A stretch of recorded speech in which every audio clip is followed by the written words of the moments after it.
des cieux, enlève mon iniquité. Regarde-moi du haut des cieux. Et qu'il continue de les fortifier dans ses voies, dans le nom de Jésus-Christ. Demeurez bénis, bien-aimés, qui nous suivez depuis les réseaux sociaux, au nom de Jésus. Alléluia. Amen. Donc, ce matin, si vous êtes prêts pour vos questions, mais bien avant, je vais quand même rappeler et situer, circonscrire quand même les questions. Le dimanche passé, on avait parlé du repos. Et on a dit qu'en réalité, le véritable repos de l'homme, c'est Dieu lui-même. C'est pour ça que Jésus a pu dire, venez à moi, vous tous qui êtes fatigués et chargés, je vous donnerai du repos. Amen. Mais également, Dieu est notre repos, mais Dieu aussi, il a fait faire l'homme pour habiter dans l'homme. Donc, n'étant plus dans l'homme, à cause du péché, Dieu aussi cherchait aussi un repos. Alléluia. C'est pour ça que Jésus a pu dire à celui qui avait voulu aller avec lui pour dire, Seigneur, en tout cas, je vais te suivre partout. Il dit, bon, les renards ont des tanières, les oiseaux du ciel ont un nid, mais le Fils de l'homme n'a pas où reposer sa tête. Alléluia. Voilà. Mais par la grâce de Dieu, à cause de sa mort et de sa crucifixion, de sa résurrection, il a maintenant des gens en qui il se repose. Et des gens aussi qui se reposent où ça? En lui. Amen. Pourquoi? Parce que, vous voyez, lorsque Dieu même a institué le jour du repos, qui était le sabbat, en réalité, c'est en lui qu'on partait se reposer. Alléluia. Comme ce repos-là a manqué, c'est pour ça que c'est devenu un jour ordinaire, à l'image du repos véritable qu'il est lui-même. Amen. Et on a dit aussi que, en fait, le chrétien qui a vraiment reçu l'évangile, normalement, il ne devait pas chercher un autre repos. Oui. Et parce que toute sa soif s'est étanchée. Alléluia. Et toute sa faim a été... bon, au fait, il n'a plus faim. Alléluia. Pourquoi? Parce qu'il a trouvé le véritable pain, la véritable nourriture. Alléluia. Qui fait disparaître toute la faim. Alléluia.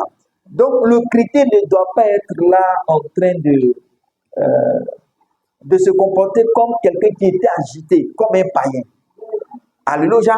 Qui a peur comme un païen parce que, bon, on peut le manger, on peut l'envoûter, on peut le détruire, on peut le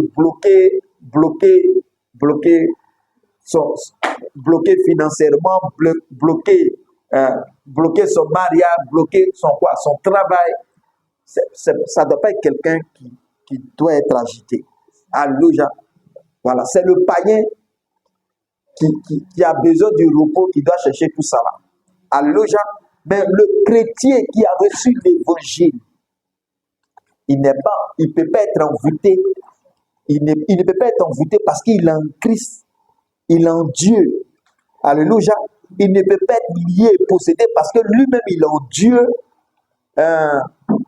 Bon, par rapport au mariage sur la terre, comme il n'est pas envoûtable, s'il veut, tout dépendra de lui. Alléluia. Voilà. Et vous voyez, il y a quelqu'un qui disait, il dit, mais vous dites que le chrétien ne doit pas être, vous dites que le chrétien ne peut pas être lié, il ne peut pas être envoûté, tout ça là. Mais lorsque la femme qui avait la bosse là sur le dos et que Jésus a trouvé dans le temple et il a dit non, bon, il a délivré cette femme et puis les gens se plaignaient de ce qu'il a délivré cette femme-là le jour du sabbat. Et il a dit, vous ne savez pas que cette fille est une fille d'Abraham, que Satan tenait liée depuis 18 ans. Ne fallait-il pas la délivrer? Et qu'on se comprend. Mais est-ce que être avec Abraham, ça veut dire que tu es en Christ? Non. Est-ce qu'en ce moment-là, Jésus était mort à la croix? Non. La différence, au fait, c'est la crucifixion de Christ.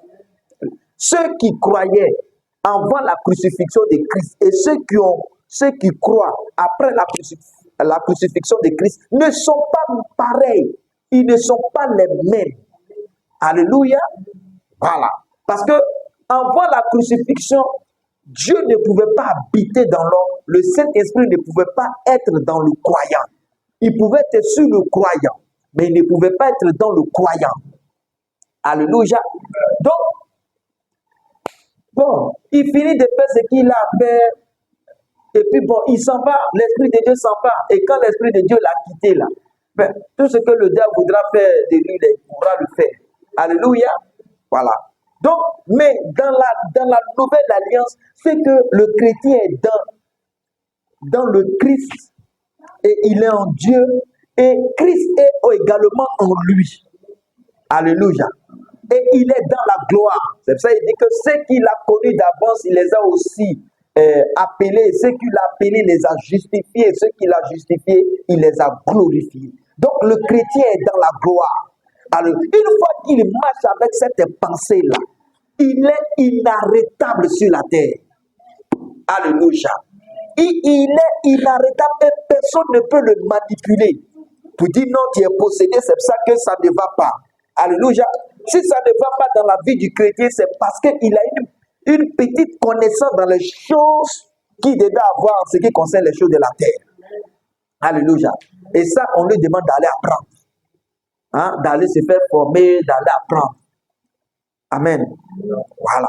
Donc, après ça, le dimanche dernier, nous avons pris le livre de Jean 14, du verset 1 au verset 3.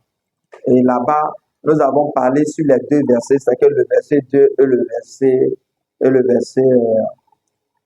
2 et le verset 3, qui disait que il y a plusieurs demeures dans la maison de mon Père, mais moi je vais vous préparer une place afin que là où je suis, vous y soyez également. Et nous avons dit qu'en réalité, c'est pas qu'il partait au ciel là-bas pour pouvoir prêter nos maisons ou bien arranger nos lits. Bon, les gens vont arranger nos lits, nos matelas, nos placards, et puis bon, nous on vient seulement peut-être avec les bagages pour rentrer. Ce n'est pas ça. Alléluia. Voilà, c'était pour aller à la croix et par son sang versé qui allait être agréé par Dieu, on allait avoir accès à la présence de Dieu. Alléluia, on allait avoir accès au ciel. Amen. Et également, Dieu aussi allait venir, bon, le Saint-Esprit Dieu allait venir habiter dans l'homme par le Saint-Esprit. Amen. Voilà, donc c'est ce qu'on a pu dire. Et après, on a dit qu'en réalité, le chrétien est également au ciel, puisqu'il a été crucifié avec Christ, il a été enseveli avec Christ, il est ressuscité avec Christ et il est assis dans les lieux célestes en Christ. Et qu'on se comprend.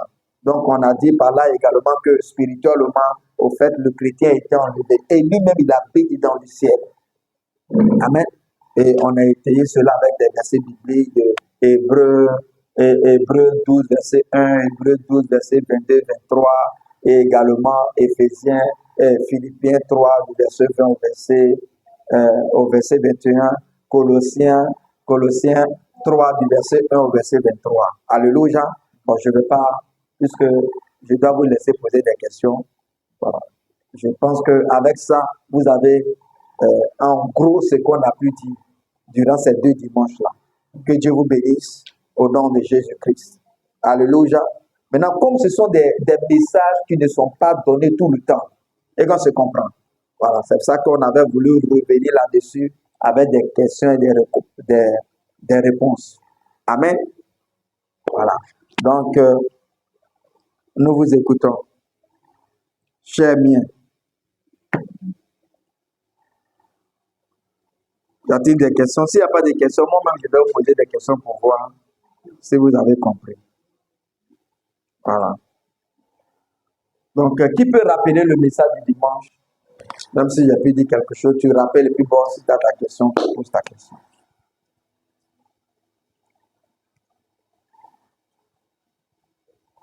Alléluia. Vous avez compris l'homme intérieur, l'homme extérieur? Hein?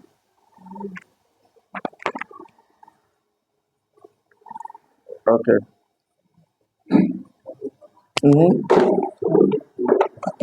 Ok. Bon, je vais vous donner le micro. Amen.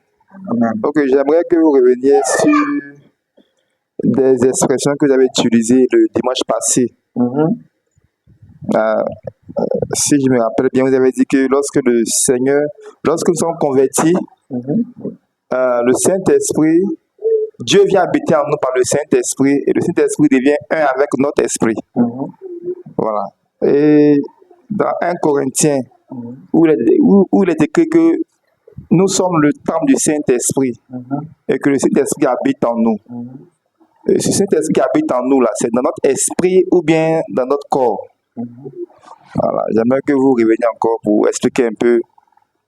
Ok. Et puis, parce qu'il s'est dit que, bon, j'espère que c'est vrai ce que je crois. On parle de l'homme, le corps, l'âme et puis l'esprit. Voilà. L'homme est fait de... Voilà. Donc, le Saint-Esprit habite où? Mhm. Notre esprit, bien dans notre esprit, notre âme ou bien. J'aimerais que ça soit clair à ce niveau-là. Ok. Merci. Amen. Merci bien. Au fait, je vais d'abord répondre, puis bon, on va prendre des versets. Alléluia. Donc, c'est pour voir où est-ce que le Saint-Esprit habite. Amen. En réalité, l'Esprit de Dieu vient s'attacher à notre esprit. Me fait comprendre, non? Voilà. Vient s'attacher à notre esprit. Donc, c'est-à-dire qu'il abat notre esprit au point où notre esprit, c'est ce comme notre esprit n'est plus. C'est l'Esprit de Dieu qui est là. Amen. C'est pour ça qu'il dit que celui qui s'attache au Seigneur, lisons, je voudrais qu'on puisse. 1 Corinthiens 6, verset 17.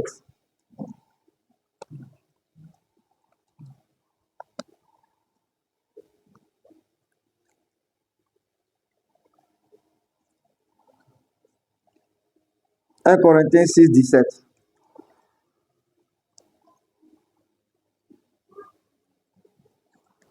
Quelqu'un a trouvé? 1 Corinthiens 6, 17. Il dit, mais celui qui s'attache au Seigneur est avec lui comment? Un seul comment? Esprit. Et qu'on se comprend. De la manière on dit, bon, lorsque la femme et l'homme se marient, ils deviennent une seule chair. De cette même manière, bon, puisque entre nous et le Seigneur, c'est une histoire de mariage. Et qu'on se comprend. Donc, quand on s'attache au Seigneur, on devient avec lui, pas une seule chair, mais on devient avec lui comment? Un seul esprit. Et ce seul esprit-là, c'est le Saint-Esprit. Et qu'on se comprend. Donc, l'esprit du chrétien, c'est quoi? C'est le Saint-Esprit. C'est pour cela que la Bible appelle le chrétien saint. Vous pouvez comprendre? Il dit, ne savez-vous pas, prenez 1 Corinthiens 3, verset 16. Verset 16, 17. 1 Corinthiens combien? Wow. Il dit, ne savez-vous pas que vous êtes le temple de Dieu et que l'Esprit de Dieu habite où ça? En vous. Il dit, si quelqu'un détruit le temple de Dieu, Dieu le détruira. Car le temple de Dieu est saint et c'est ce que comment? Vous êtes. Donc vous êtes comment? Vous êtes saint à cause du Saint-Esprit. Et qu'on se comprend. Donc votre esprit est comment? Est saint. Donc le chrétien est saint. C'est pas que c'est au ciel il sera saint. Et il ne se débrouille pas pour être saint. Il est saint. Amen. Voilà. Donc, ce chrétien qui habite il dit, ne savez-vous pas que votre corps est le temple du Saint-Esprit? Donc, on a dit la dernière fois que c'est vrai que la Bible a dit qu'il habite dans le corps du chrétien et que le corps du chrétien est son temple. Mais il habite vraiment lequel corps? Puisqu'il y a l'homme extérieur et puis il y a l'homme intérieur. Et qu'on se comprend. Mais il est véritablement dans le corps de quel homme? Parce que l'homme extérieur, on a dit la dernière fois que c'est lui là. Et qu'on se comprend. Maintenant, à l'intérieur de nous, il y a l'homme intérieur. Et cet homme intérieur, en réalité, c'est lui qui est véritablement nous. Et qu'on se comprend, c'est lui-même qui est en train de parler là. Amen. C'est lui qui est le Fils de Dieu. C'est pour ça qu'il dit que celui qui est né de Dieu, il dit il n'est pas né par rapport ni du sang, ni de la chair, ni de la volonté de l'homme, mais il est né de qui? De Dieu. Donc c'est un homme comme un esprit. Et qu'on se comprend. Et c'est un homme esprit. Et cet homme esprit-là, il est saint. Et c'est ce qu'il est. Alléluia. Et cet homme esprit-là, il habite maintenant dans ce corps. Alléluia. Que l'esprit qui habite dans l'homme extérieur là, c'est lui qui va venir engloutir lui là. Alléluia. Donc pour cela, on va lire 1 Corinthiens combien? Non, diminuez, coupez le son.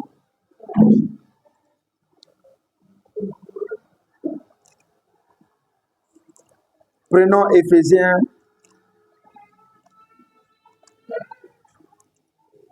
Éphésiens 3, le verset.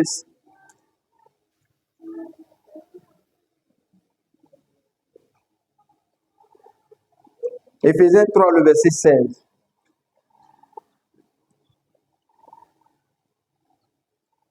Vous suivez un peu la démarche de la question, non? Voilà. Donc, l'homme qui est à l'intérieur de nous, c'est un homme comment? C'est un homme esprit. Et puis, il est comment sa nature, sa qualité, il est saint. Et qu'on se comprend. Maintenant, lisons maintenant Éphésiens 3, le verset 16. Normalement, on pourrait continuer. Bon, normalement, ça commence au verset 14, mais allons directement au verset 16.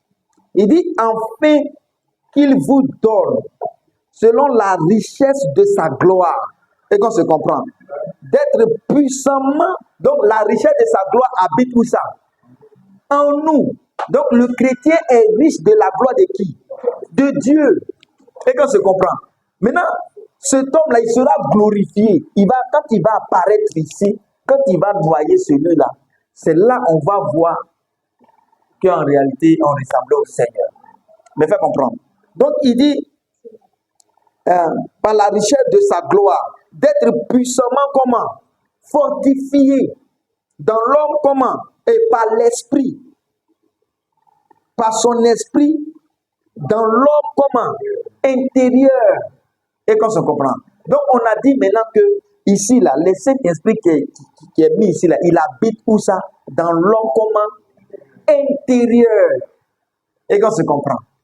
Et il continue son processus. La finalité, c'est que il va finir par avaler ce corps mortel-là. Alléluia. C'est là qu'il aura le changement. Amen. Et c'est là que nous allons constater que nous sommes Christ.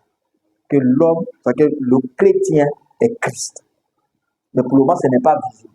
Et pour cela, je veux, au fait, l'image n'est pas aussi trop ça, mais je voudrais quand même qu'on puisse lire un verset qui va un peu, je dis que ce n'est pas trop ça, mais qui va un peu dans le même sens. Amen.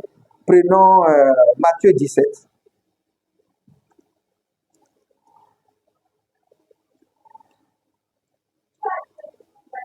Matthieu 17, lisons le verset 1 et 2.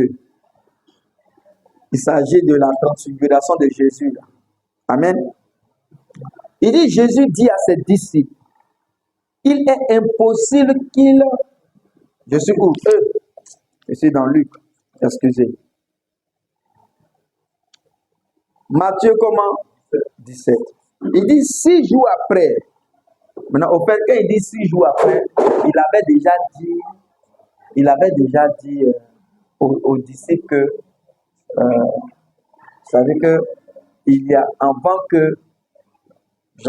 qu'il ne quitte la terre, il y a des gens qui vont voir sa venue. Et qu'on se comprend. Amen. Voilà, comment lui sera un peu dans la gloire. Mais ce n'est pas aussi trop net que ça. Donc il dit, 6 jours après, Jésus prit avec lui Pierre. Et puis qui? Jacques. Et qui? Jean, son frère. Et il les conduisit à l'écart sur quoi? Une haute montagne. Amen. Et verset 2, il fut comment? Transfiguré.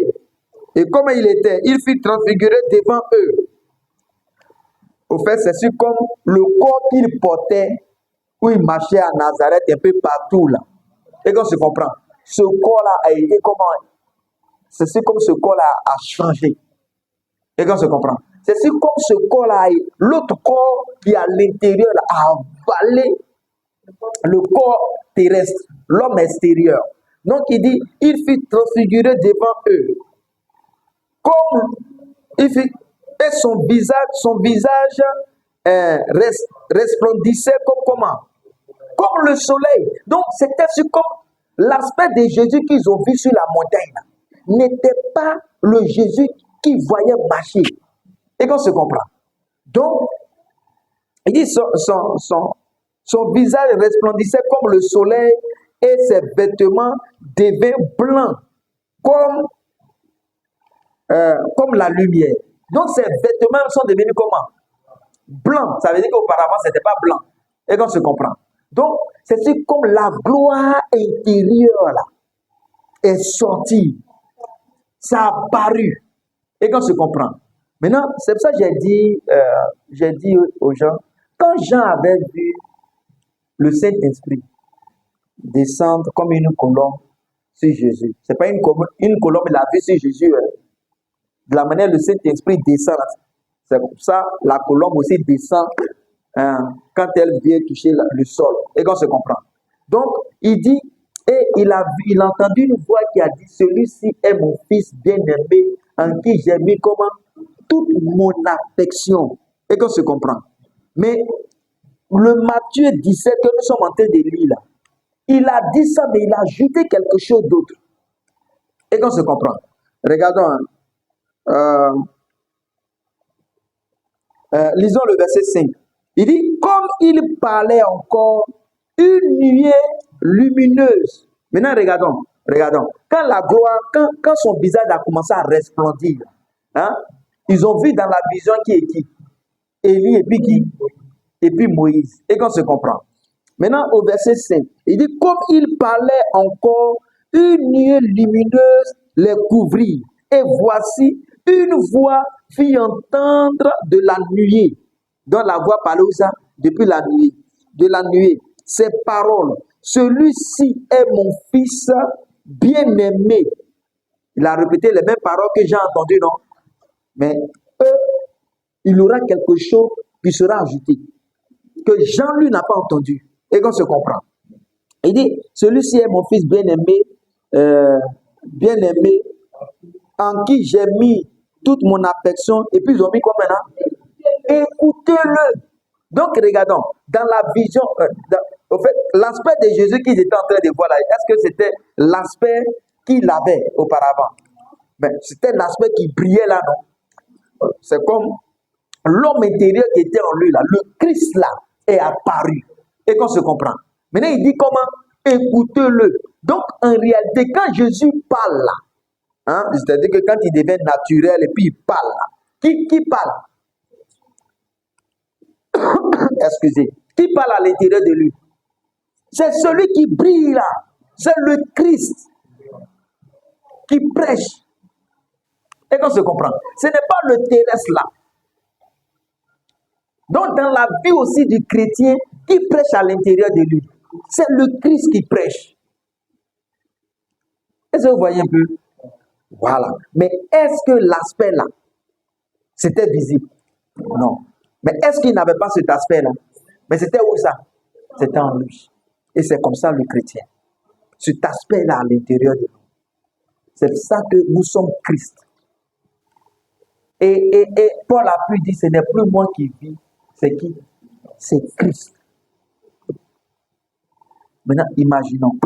Quand un chrétien va penser qu'il est Christ, est-ce que dans sa tête, il peut imaginer qu'il aura besoin de délivrance? Non. C'est ça, il dit, mon peuple périt par manque de quoi? De connaissance, c'est pas par manque de délivrance. Parce qu'on peut chasser le démon dans le corps de quelqu'un. Mais tant que ses pensées ne sont pas renouvelées, il va vivre les mêmes conditions. Je vous m'en parle.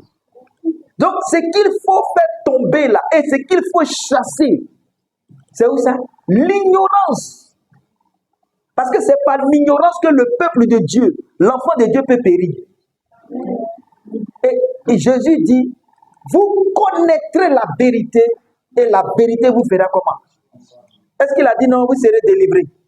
Non, parce qu'il sait que quand quelqu'un a reçu Christ, il a reçu sa délivrance. Alléluia. Mais vous connaîtrez, c'est la quoi? C'est la connaissance de la vérité. Or, la vérité, c'est qui? Je suis le chemin, la vérité et la vie. Donc, ça veut dire que vous devez me connaître pour être comment?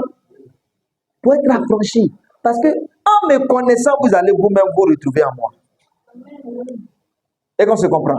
Maintenant, imaginons, cette connaissance, on ne te donne pas. Et puis quand tu t'en vas, on te parle du diable, on te parle des démons, on te parle des liens, de ta tante qui a avalé ta bénédiction, qui a avalé ton mari, qui a avalé tes... Bon, bref. Tu seras affranchi. Tu ne seras jamais affranchi. C'est pour ça, regardez-les. Regardez-les. Qui a affranchi? Ah, bon, d'accord. S'il y a quelqu'un qui est affranchi, un des griffes, mais bien vrai qu'il ne soit pas affranchi, c'est lui qui prêche là, parce qu'il va les dépouiller. Ils auront toujours des choses à faire pour être affranchis. Il faut donner aux frères ici pour que vraiment tu reçoives ta bénédiction. C'est maintenant qu'ils vont recevoir bénédiction. Est-ce que vous comprenez? Et c'est lui qui est, en parenthèse, affranchi parce que bon on met dans sa bouche. Bon, bref. Est-ce que vous comprenez? Et on crée la soif dans la vie des chrétiens pour les manipuler. Alors que la Bible dit que celui qui me mange n'aura plus jamais faim. Donc tu ne peux pas écouter l'évangile et puis avoir fait d'une délivrance. Non! C'est que ce n'est pas l'évangile que tu es parti écouter. Tu ne peux pas écouter l'évangile et puis avoir fait d'être délié. Mais tu écoutais qui? Il dit, l'homme même que je vais te dire, tu n'auras plus jamais soif. Pourquoi on crée la soif? Parce qu'ils savent que par la soif, ils pourront tout le temps te manipuler. Et il y a une veillée, vous allez faire, c'est pour chasser les maris de nuit. Une autre veillée encore, un autre mois pour chasser les liens démoniaques. L'autre mois encore, une autre veillée pour briser les liens. Vous voyez, non? Donc ça ne va jamais finir parce que s'ils t'ont laissé finir là, et tu sais, tu connaîtras, et puis tu vas connaître ton identité, eux là, ils ne vont plus manger assez. Voilà, parce qu'il faut faire beaucoup de veillées pour avoir beaucoup d'offrandes. Voilà, il faut faire beaucoup de séminaires pour avoir beaucoup d'offrandes. Maintenant, si on t'a laissé te connaître là, on fait quel séminaire? Puisqu'on ne va pas t'appeler papa, pardon, la nuit là, je ne sais pas, quelqu'un m'a poursuivi. Vous connaîtrez quoi? Et la vérité va comment? Et c'est cette vérité-là qu'il vous cache. Et il vous prêche Satan, il vous prêche le diable, il vous prêche la sorcellerie, qui n'a rien à voir. Aucun apôtre n'a prêché ce qu'il prêche. Aucun. Mami Wata, il n'y a même pas Mami Wata même dans. Sirène des eaux, il n'y en a pas. Hein? Chacun crée son esprit. Bon, bref, je ne sais pas si j'ai répondu à la question. La notion, au fait, c'est dans là que se trouve, au fait, ce qu'on peut appeler comme émotion, comme, oui, tout ce qui tourne autour de la volonté. Et qu'on se comprend. Voilà. Oui, on peut puisque l'homme est fait d'esprit, âme et corps. Et qu'on se comprend. Mais l'âme est sauvée. Et qu'on se comprend. C'est tout ça là qu'on appelle l'homme comme esprit. Et l'homme intérieur.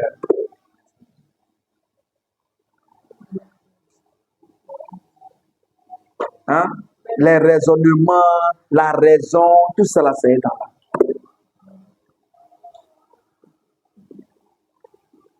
Voilà, je ne vais pas pousser plus loin pour ne pas. Parce que si on va plus loin, on va rentrer dans autre chose. L'homme là.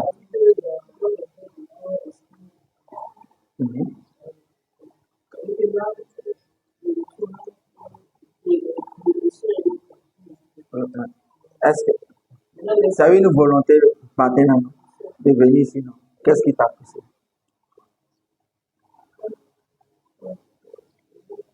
Absolument.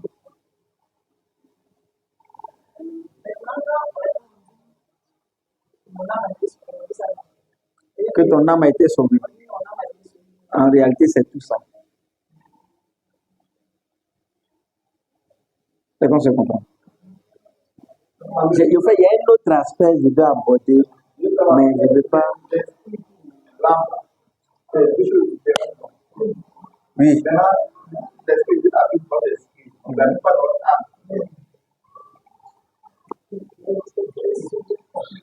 C'est pas qu'il n'habite pas dans notre âme. Regardons, lisons quelque chose. 1 Corinthiens, parce que si il dit qu'il n'habite pas dans notre âme, ça veut dire qu'il n'est pas sauvé. Et qu'on se comprend. 1 Corinthiens 5.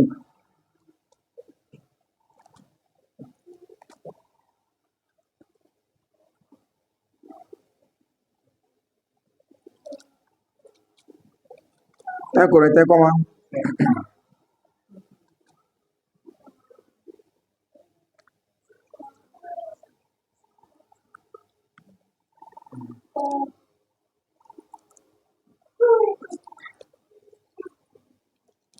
Un Corinthien 5. Lisons au fait pour celui qui a pris la femme de son papa là. Hein? Quelqu'un, il a pris la femme de son papa. Et qu'on se comprend. Et puis, au fait, au lieu de le mettre sous discipline, même on dit, ils l'ont chassé de l'église. Pour que sa chair soit détruite et que son esprit soit sauvé. Et qu'on se comprend. Bon, lisons. Il dit, si on a le temps, on peut commencer depuis le haut, non? Commençons depuis le haut. Si on tombe dessus comme ça va faire un peu. Ok, allons-y. Il dit, on entend généralement qu'il y a parmi vous de l'impudicité. Et une impudicité telle qu'elle ne se rencontre pas même chez les païens. C'est-à-dire qu'il faut impudicité des gens, des membres d'église, il faut impudicité, puis ils ont dépassé les païens. Tu peux t'imaginer. C'est-à-dire qu'ils ont dépassé des gens qui ne sont pas sauvés. Maintenant, il dit, c'est au point que l'un de vous, il est parti plus loin, c'est au point que l'un de vous a la femme de son père. C'est-à-dire que son papa, sa femme, lui, il est parti prendre ça. Amen. Voilà. Et vous êtes enflé d'orgueil et vous n'avez pas été plus tôt dans l'affliction, afin que celui qui a commis ce acte fut comment ôté du milieu. C'est-à-dire que Jean, on a le chasser. Et qu'on se comprend. Pour moi, bon, après, au fait, ce frère-là, il s'est repenti, et puis bon, on l'a intégré quand on prend 2 Corinthiens. Amen. Il dit pour moi, absent de corps, parce que Paul n'était pas là. Il dit pour moi, absent de corps, mais présent d'esprit, j'ai déjà jugé, comme si j'étais présent, celui qui a commis un tel acte, c'est-à-dire qui a pris la femme de son papa là. Au nom du Seigneur Jésus, vous et mon esprit étant assemblés avec la puissance de notre Seigneur Jésus, qu'un tel homme soit comment? Livré à qui? À Satan. Et qu'on se comprend. Soit livré à Satan. Regardez, on le donne à Satan. Genre, on le chasse de l'église. Et puis, faut plus va venir écouter nos messages. Il dit qu'un tel homme soit livré comment? Regarde, ne serait-ce que ça, c'est vrai, excusez, hein, ne serait-ce que ça, je vais faire une parenthèse, quoi. Regarde, ça veut dire que si l'Église n'a pas pris un frère ou bien une soeur pour lui donner à Satan, est-ce que Satan peut avoir ça à son frère? Est-ce que vous comprenez? C'est que malgré que ce frère-là, il a commis péché, c'est pas que on n'encourage pas le péché, hein? Non, on n'encourage pas le péché. Donc, malgré qu'il ait commis le péché, mais Satan n'a pas comment? Il n'a pas accès à sa vie. Il n'a pas accès. Donc, il dit qu'un tel homme soit livré à qui? À Satan. On peut le donner à Satan. Ce n'est à certaines choses qui ne vont pas l'arriver. Et qu'on se comprend. Et il dit qu'un tel homme soit livré à Satan pour la destruction de quoi? De la chair. De son quoi? De son corps. Donc, si Dieu c'est que s'il parle ou bien si le cancer peut le tuer, ou bien tant, et qu'on se comprend. Voilà. Ou bien qu'il soit accusé dans la tête, et qu'on se comprend, non? Voilà. Pour la destruction de sa chair, afin que quoi? Afin que l'esprit soit comment? Soit sauvé. Ça veut dire qu'il est comment? S'il n'est pas sauvé, là, son âme va être sauvé.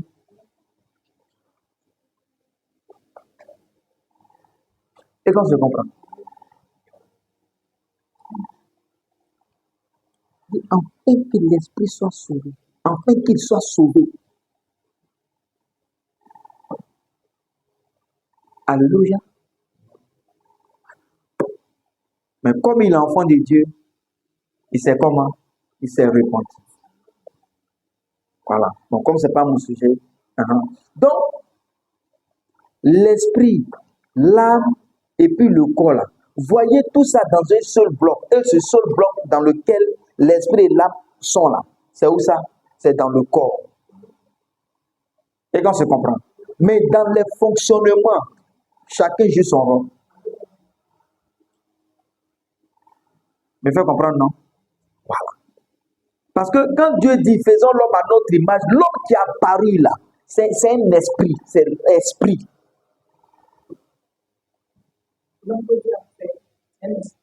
C'est l'homme esprit. Et qu'on se comprend. Voilà. Maintenant, pour que l'homme soit sauvé, il faudrait que l'esprit, bon, je veux dire, après le péché, pour que l'homme soit sauvé, il faudrait que l'esprit de Dieu et l'esprit de l'homme là, et puis l'homme là, soit comment? Deviennent un. Et c'est là qu'il est sauvé. Et qu'on se comprend. Il est sauvé et il y a une pensée qu'il avait voulu venir.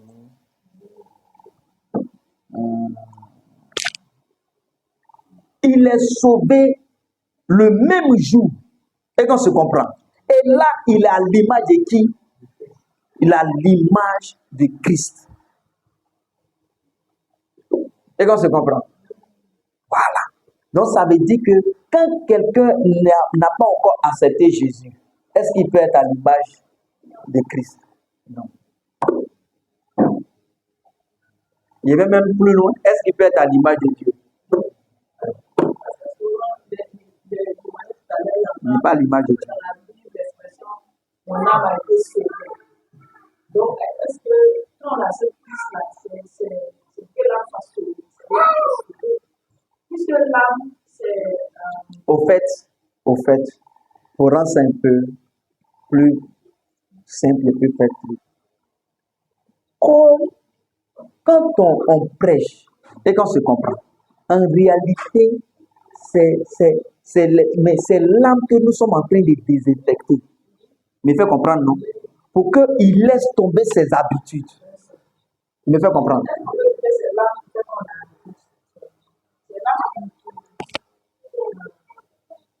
Avec cette voix, pour que l'âme se présente. Est-ce que Quand l'homme est sauvé là, et quand quelqu'un accepte Jésus, son esprit là, il est sain, il est propre, au fait, il est sain. Mais l'âme là contient encore, au fait, les anciens comportements. Et qu'on se comprend. C'est pour ça qu'il dit que l'âme qui pêche, c'est elle qui va comment? Voilà. Donc, c'est dans l'âme qu'il y a cette volonté d'être poussé à faire, bon, ce que la volonté, ce que l'homme veut faire. Et qu'on se comprend. Amen. Donc, c'est par la parole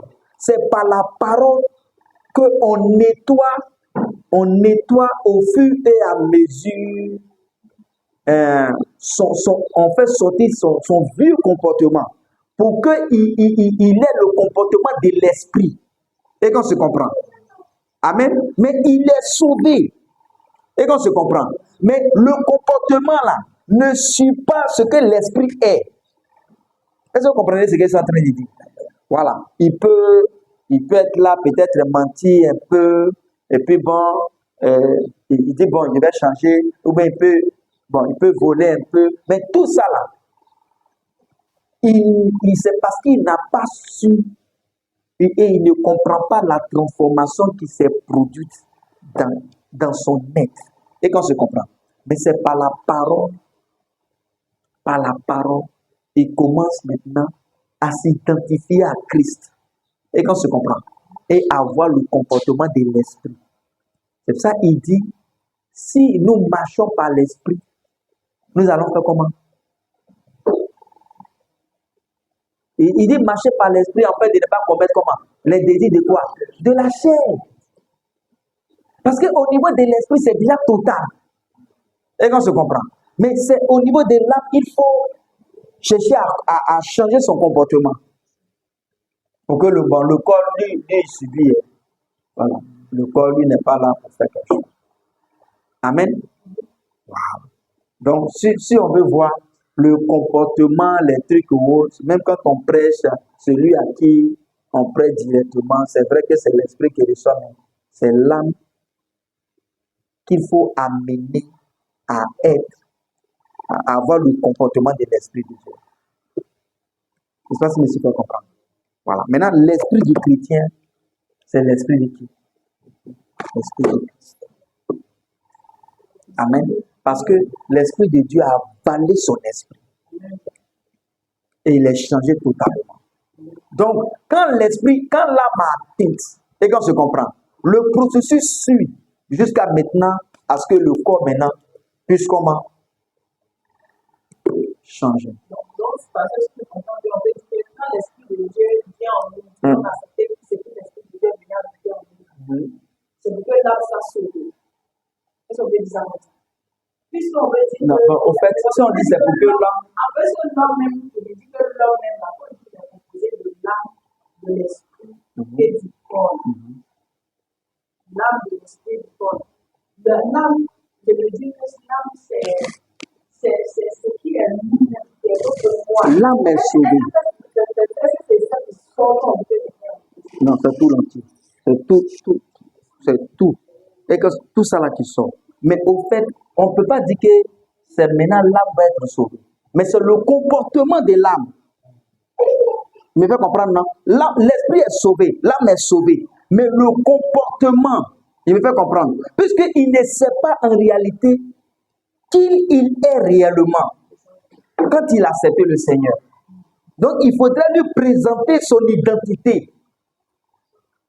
Il me fait comprendre, non? Pour qu'il puisse changer. C'est comme, ça là, on le dit souvent. Quelqu'un, bon, on dit, bon, tu es président, et puis il ne sait pas qui est président. Il va se comporter comment?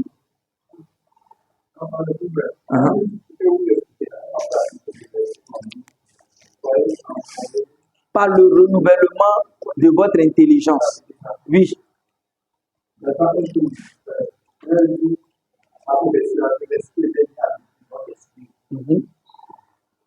Mais dans l'homme comment? Intérieur, oui. Je comprends.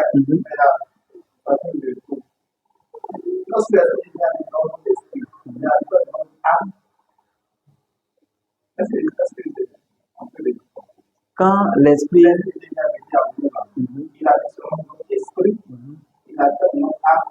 fait, si on dit ça, c'est comme aussi on va dire le corps là n'est pas aussi le temple. Vous me faites comprendre? Puisque, non, si on dit que l'esprit habite seulement dans notre esprit, c'est comme aussi il n'habite pas dans notre corps. Alors que l'âme et l'esprit sont tous à l'intérieur. Tout ça là, il est possédé. Il me fait comprendre. Tout ça là est possédé. Mais c'est le comportement qui doit changer. Et quand on se comprend. Même quand on dit non, il sera sauvé. Oui, c'est ça qui est le non. Quand c'est le moi, c'est ça qui est le moi. Et quand tu comprends. Quand tu dis moi là, tu t'adresses à ton esprit et à l'âme. Voilà.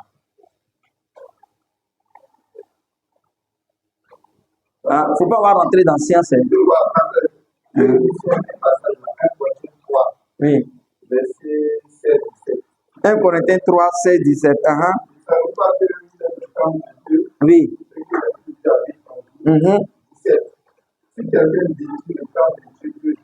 Oui.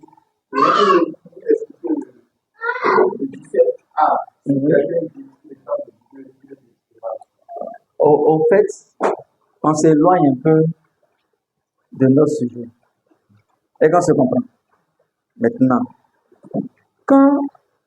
est-ce que Dieu détruit l'homme? Parce que quand on veut bien, on va bien analyser, si Dieu détruit l'homme, c'est que Jésus pouvait détruire les gens. Et quand on se comprend. Voilà. C'est l'homme lui-même qui se détruit.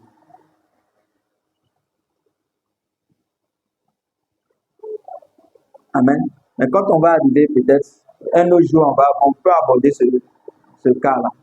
Voilà. Comme nous ne sommes pas en train de parler du péché. Amen.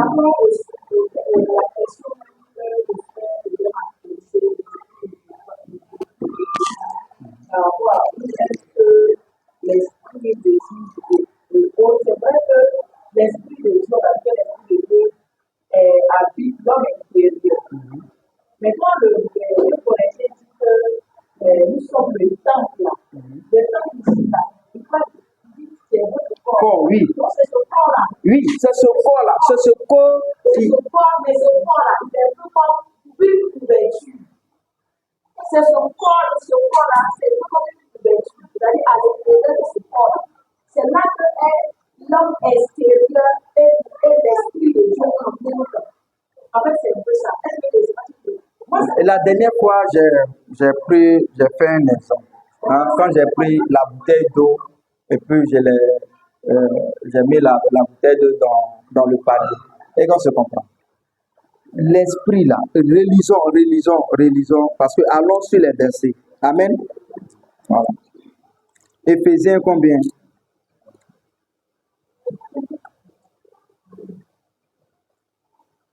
Éphésiens combien? 3, le verset 16.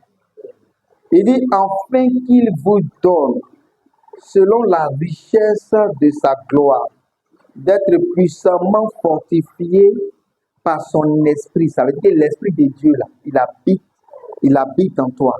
Et qu'on se comprend.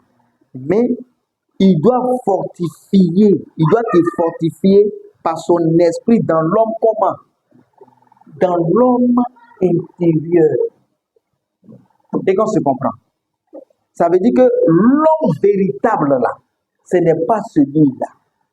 Celui-là n'est qu'un habit, une couverture. Et qu'on se comprend. Mais l'homme véritable est à l'intérieur de ce corps-là. Et c'est dans cet homme intérieur-là que l'esprit de Dieu se trouve.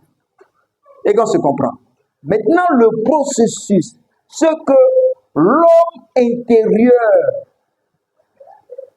le Christ qui est à l'intérieur là, doit venir engloutir ce corps-là pour le rendre comment? Semblable à lui, pour que l'homme soit glorifié, l'homme devienne lumière. Et qu'on se comprend, qu'il est le corps de Jésus-Christ à sa résurrection. le corps qui pouvait sortir, entrer sans passer par une porte ou même par une fenêtre. Et qu'on se comprend. C'est à ça que le chrétien s'en va. Est-ce que vous comprenez ce que je suis en train de dire? C'est là-bas qu'on s'en va. Donc, qu'est-ce qu'il reste aux chrétiens? C'est quoi? C'est la destruction de celui-là. Sinon, l'homme glorifié, là, il est où ça? Il est en lui. Car ceux qu'il a appelés les a aussi comment justifiés. Et ceux qu'il a justifiés, les a comment glorifiés. Et on se comprend. Voilà. Donc, en quelque sorte, c'est comme le chrétien devient, il ne devient même pas une âme vivante, mais il devient un esprit comment? Vivifiant. Si on veut aller plus loin, quand on va prendre 1 Corinthiens 15. Vous comprenez un peu? Donc, étant dans cet état-là, la Bible dit que c'est que l'Esprit de Dieu habite où ça? Le chrétien. Et qu'on se comprend. Et le chrétien aussi est où ça? Il est en Christ. Amen. Voilà. Maintenant, il dit dans les lieux célestes en Christ. Donc, les lieux célestes du chrétien, là, c'est où ça? C'est en Christ. Le chrétien est déjà dans les lieux célestes en Christ. Il est déjà dans le ciel en Christ. Mais qu'est-ce qui fait qu'il ne voit pas ce qu'il y a? Ce qui se passe dans le ciel, c'est à cause de quoi? De ce corps.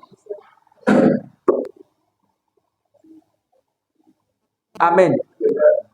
Regarde-moi, je dis, regardons, retournons dans Hébreu.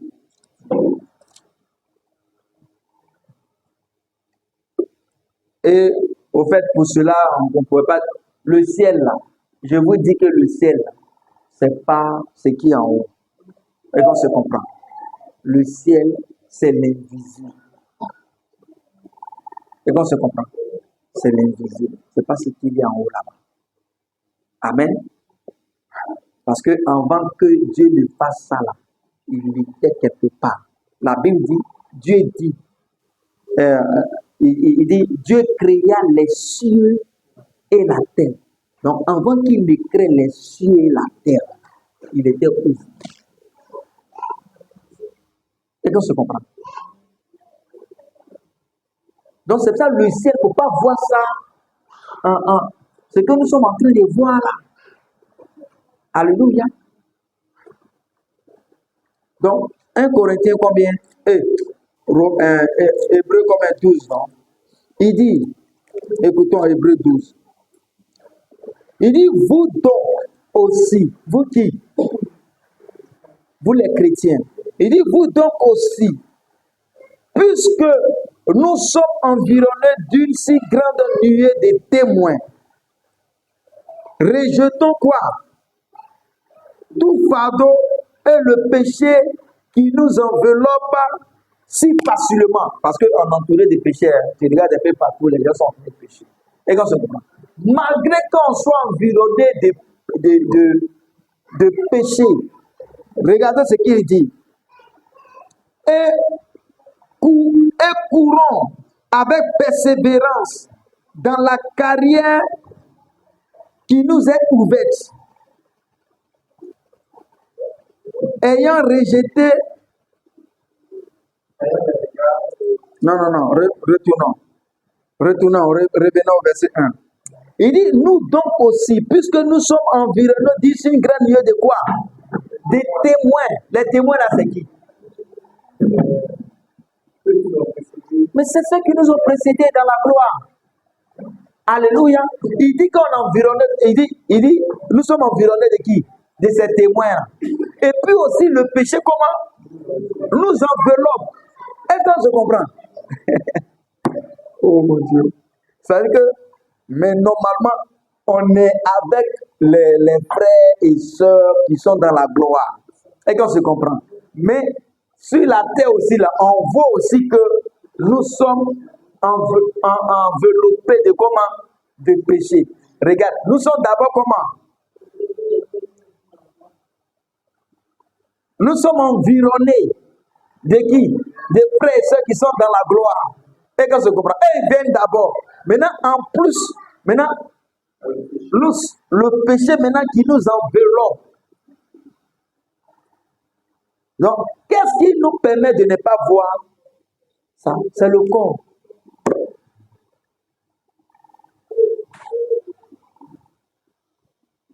Lisons le verset 22. Verset combien? 22. Il dit, mais vous vous êtes approchés de la montagne de comment? De Sion. Ça veut dire que le chrétien est où ça? Il a Sion. Il dit, mais vous vous êtes approchés de la montagne de Sion, de la cité du Dieu comment? Vivant. Donc on est où? On est dans la cité. Tu es sauvé, mais tu n'es pas sauvé.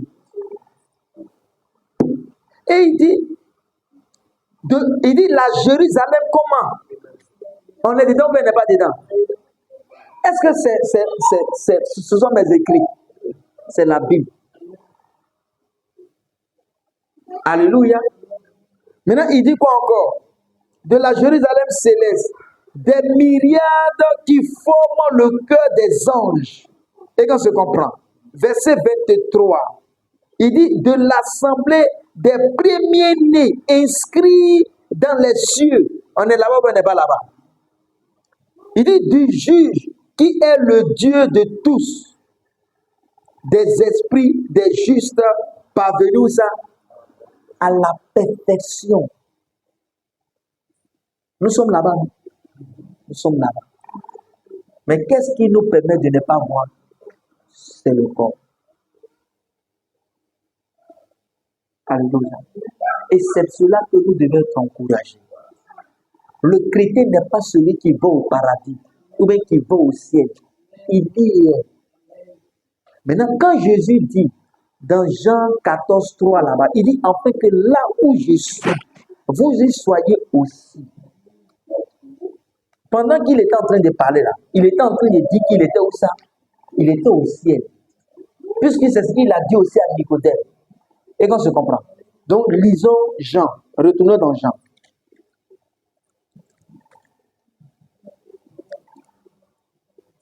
Jean combien? Lisons Jean 1 d'abord. Jean 3, le verset 13. Sa conversation avec Nicodème.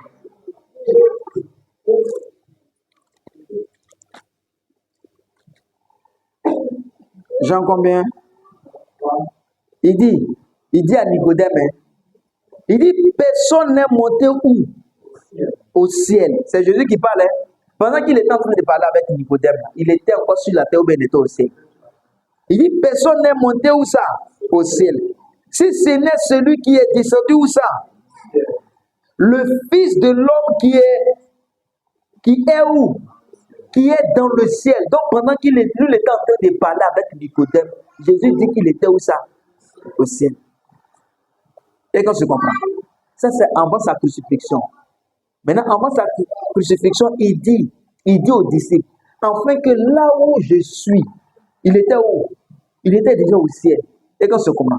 Vous dites soyez aussi. Donc quand un chrétien croit, il accepte Jésus là. Ces deux mondes-là, il est dedans. Pourquoi? Parce que Jésus l'a démontré lorsqu'il était sur la terre. Sur la terre, il dit que lui, il était dans les deux mondes. Il est sur la terre en train de causer avec Nicodème et il a même temps au ciel. Et qu'on se comprend. Maintenant, il dit, afin que là où je suis, vous y soyez aussi. Maintenant, quand Jésus est mort à la croix, il a présenté son sang. Son sang a été agréé. La Bible dit que nous sommes restés avec lui et nous sommes assis avec lui dans les lieux célestes en Christ. Qui a dit ça? C'est Zéguéi. Donc le chrétien est où? Il est en Christ, il est au ciel. Maintenant, si toi tu ne sais pas ça, on va te dire qu'on te poursuit sur la terre ici. Et tu vas continuer à courir parce que tu n'es pas au repos. Mais quand tu es conscient, c'est fini. Tu sais que tu n'es pas ici. Et toi, on ne peut pas te poursuivre. Alléluia. Parce que toi, tu es venu pour détruire les œuvres du diable. Alléluia. Et tu marches sur les serpents, les scorpions, sur toute la puissance de l'ennemi et rien ne peut te nuire. Toi, c'est ce que tu es. Il n'a pas dit courir. Aucun apôtre n'a délié, n'a découpé, n'a brisé les liens des croyants. Parce qu'ils savaient où est-ce qu'ils introduisaient les croyants. Alléluia. Voilà. C'est bon? Question. Donc, quand le chrétien est monté avec Christ, il est au repos, mais il n'est pas au repos. C'est tout.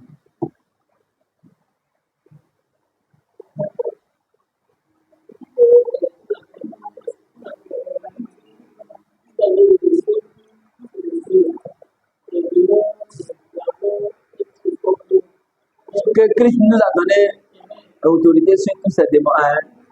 Hein?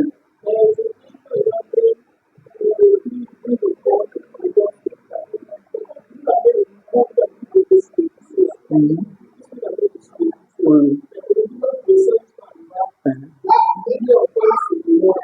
Ouais. Mais ça veut dire qu'est-ce qui leur manque? Quand vous regardez, qu'est-ce qui leur manque? Vous connaîtrez quoi? Et la vérité. Maintenant, si tu ne connais pas la vérité, hein? Donc, qu'est-ce qui manque? C'est la connaissance de la vérité. Tu peux prêcher la vérité. Hein? Tu peux parler de la vérité. Tu peux parler de Jésus. Tu peux prêcher Jésus. Mais si tu ne connais pas Jésus, tu serais esclave. Tu vas comprendre?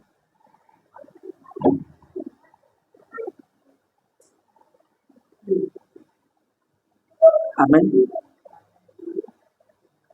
Les choses de la terre, ça c'est pour tout le monde. Fais comme les païens font la poète et Richard. Il faut faire comme ça. C'est tout. Que Dieu nous bénisse. Oui, oui.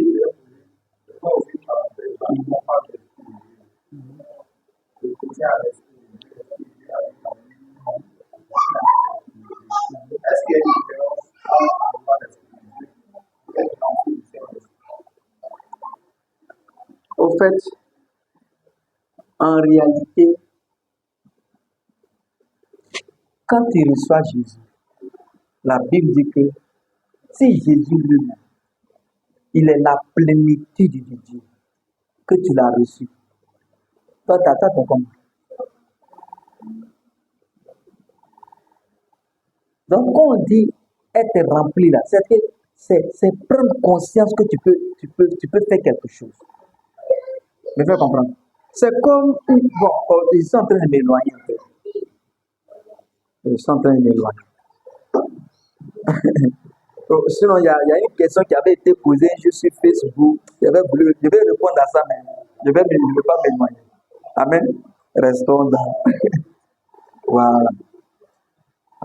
Le chrétien, il a tout Dieu. Et ce n'est pas un homme qui le dit, c'est Jésus lui-même qui le dit. Lisons Jean combien?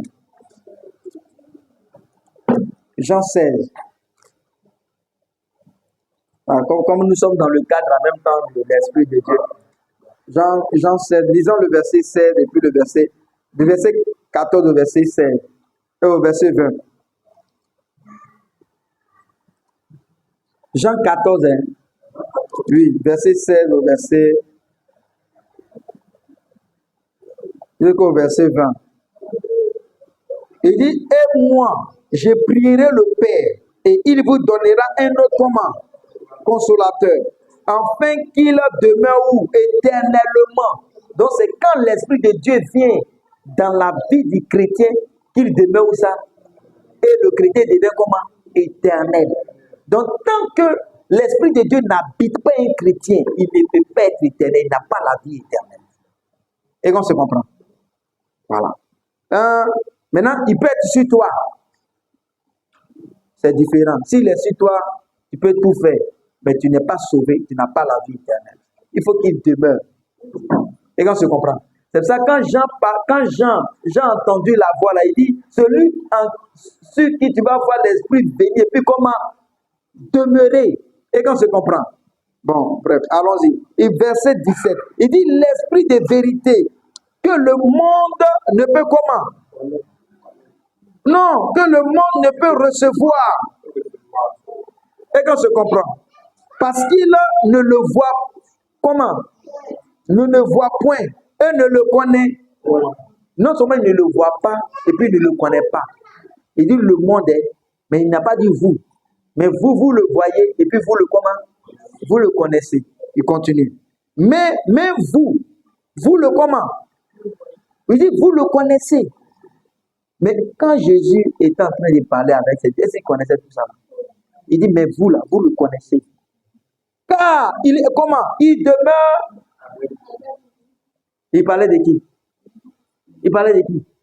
Il parlait de lui-même. Il dit, car vous le connaissez. Car il demeure où ça? Avec vous. Je suis avec vous, non? Car il demeure avec vous. Mais le monde, il demeure avec le monde. Voilà. Car il demeure avec vous. Et il sera où ça? Vous voyez, non? En où? En vous. Donc le but de Dieu, c'est de venir où ça?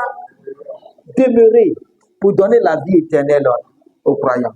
Maintenant, le verset 18, il dit, je ne vous laisserai pas orphelins, je viendrai à vous. Verset 19, il dit encore un peu de temps et le monde ne me verra plus. Mais vous me quoi? Vous me verrez, car je vis et vous vivrez où ça? Aussi. Et qu'on se comprend. Verset 20. En ce jour-là n'était pas encore arrivé parce qu'il n'était pas encore arrivé à la croix. Donc il dit en ce jour-là, vous connaîtrez que où? Que je suis en mon Père, que vous êtes où ça? En moi et je suis où? Il devait être comme un baptisé de l'Esprit de Dieu.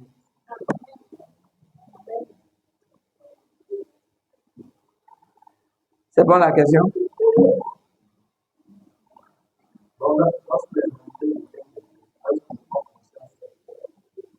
Oui. C'est comme ils étaient. Bon, je vais me démarquer. C'est pas, ça sera pas. Ouais, ils avaient été remplis. Et qu'on se comprend. Et puis dans Acte 4 encore, on dit ils étaient en train de prier et puis ils ont été remplis. Ils ont été remplis. Est-ce que c'est en haut, c'est quitté? Oui, pour qu'ils soient remplis. Et qu'on se comprend. Donc, parce que quand tu es, il est là, mais quand tu es rempli, c'est là, tu vois que tu dois être en action pour Dieu. Et qu'on se comprend. Il te conduit pour aller soit à l'évangélisation ou bien aller, voilà. Sinon, c'est pas qu'il n'est pas là.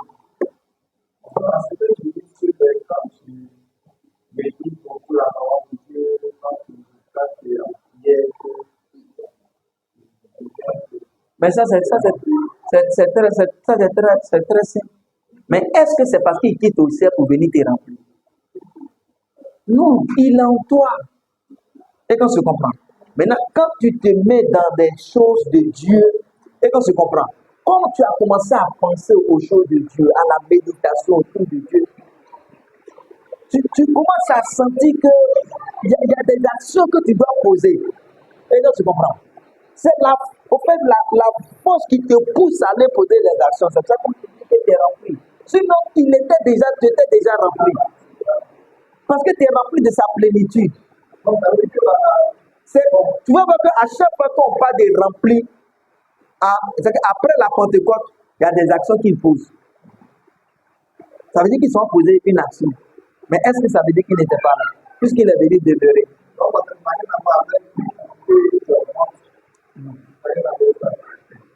C'est pas qu'il y a une quantité qui augmente, mais ça veut dire que, au fait, c'est comme tu t'abandonnes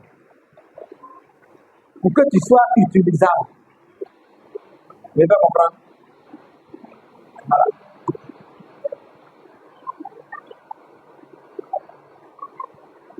Puisque il dit l'eau que je te donnerai là, il a dit à la femme, l'eau que je te donnerai sera en toi comment? Une source d'eau vive qui coulera où ça? Ça coule où? De ton sein que ça coule depuis le haut pour venir te remplir. Il dit ça coule dans ton sein jusqu'à ça jaillit pour aller dans la vie éternelle. Donc le chrétien est rempli depuis où? Depuis l'intérieur, il n'est pas rempli le haut. Si tu es rempli depuis le haut, c'est qu'il y a un problème. Hein? Et c'est pas sûr que tu es enfant de Dieu. Non! Le chrétien est rempli depuis l'intérieur. C'est là où je suis en train de démarquer. J'allais donner notre image. Je suis en train de démarquer. Le chrétien, là, il n'est pas rempli depuis le haut. L'esprit de Dieu habite. Donc il est rempli depuis son intérieur. Parce qu'il est devenu la source. Et la source n'est pas, il dit dans ton sein. C'est depuis ton sein que tu es rempli. Et le remplissage, c'est-à-dire que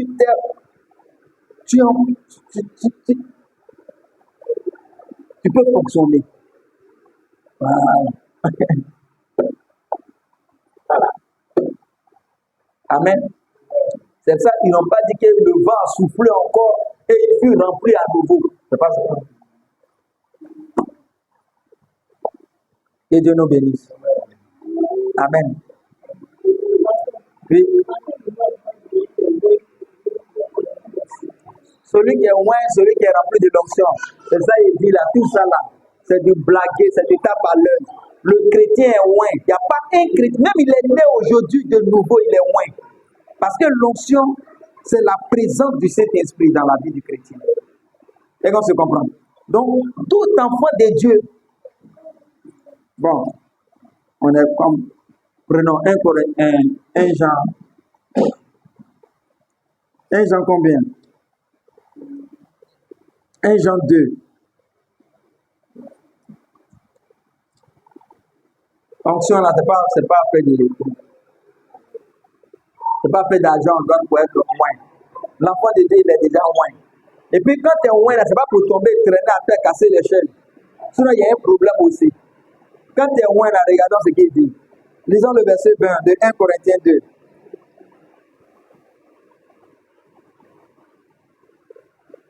Il dit pour vous, vous avez reçu comment?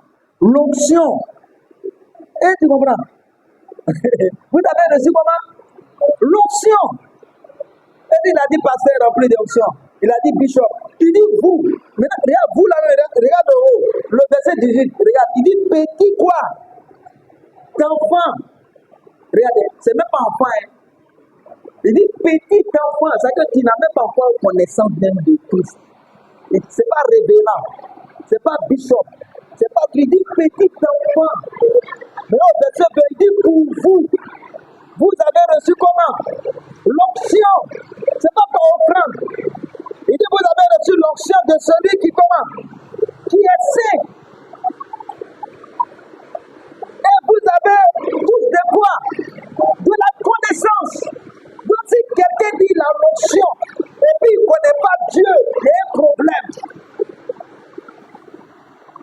L'onction, ça ne peut pas tomber les gens. L'onction, c'est pas pour faire tomber les gens. Lisons le verset 27. Verset 27. Oui. Donc regarde, quand il y a les peu dit, venez, on va vous donner l'onction, venez prendre un peu d'onction, ils sont en train de t'arnaquer. Et là même, spirituellement, c'est-à-dire comme ils ont coupé ta tête, ils ne réfléchissent plus. Ce sont eux qui réfléchissent à ta place. Comment quelque chose que tu as, on dit tu ne l'as pas. Et ça, c'est le Satan qui fait ça. Ne pas comprendre, non? Adam et Ève, ils étaient déjà comme des dieux. Il dit non, pour être comme Dieu, là, vous devez manger le fruit là. quelqu'un dit, venez recevoir l'onction. Et ça traîne, ça tombe là.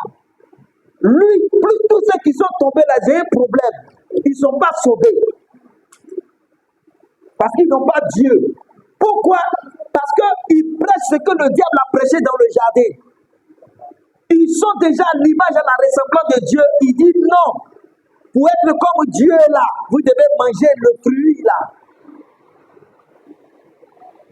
Lisons le verset 27. Il dit pour vous, l'onction que vous avez comment? Reçue. De qui? De lui. Demain où? Il dit ça s'en va. Donc l'onction là, est-ce que c'est quelque chose qui s'évapore? Non, c'est pas quelque chose qui diminue. Et puis il oublie le jour, il est fâché, il dit non, je m'en vais, je vais au marché. Il dit demain où? En vous. Et vous n'avez pas besoin qu'on vous quoi? Qu'on vous enseigne. Pourquoi? Mais l'onction. Mais comme son onction fait quoi? Vous enseigne. L'onction fait quoi? L'onction fait quoi? Donc quand quelqu'un a l'onction, il a la connaissance. S'il a la connaissance, il ne peut pas venir appeler les gens. Venez, vous allez recevoir l'onction, les enfants de Dieu. Au moins si c'est les païens, là c'est le cas. Mais les enfants de Dieu, venez recevoir encore l'onction.